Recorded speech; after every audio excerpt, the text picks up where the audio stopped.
Assalamualaikum rekan lun yang muda sedang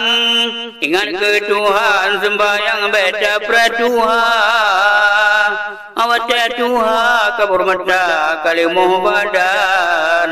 tajak jalan bunatungkan dengan kacamata tumai sumayu masa muda tegatan belen tanyong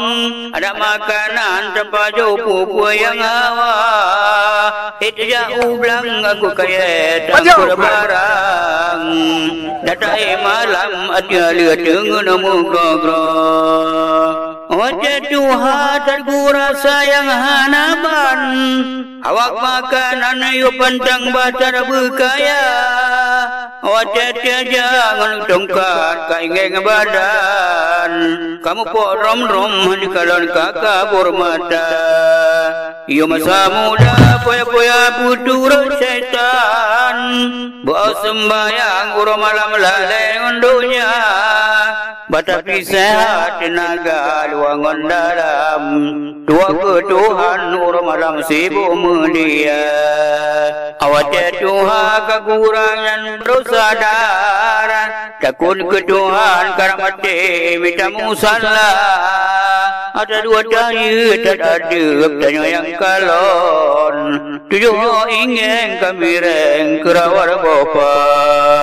lalengon HP anu muda jinoda kalon dan sembayang lesalim HP diraba kalon bah HP mata tersut kusyuhanaban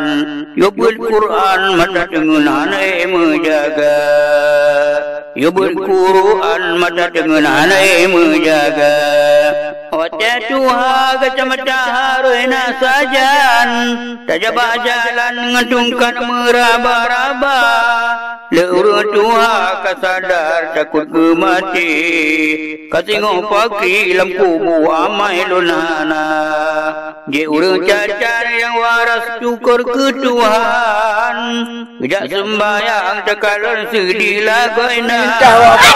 saya yang sehat syukur ke nikmat Tuhan anak sembahyang nikmat Tuhan anak tanina anak kehaba saudara inangan agam mukan yugarang pajan lampu jorobana nya channel Yacun SKM lampu nyuluhan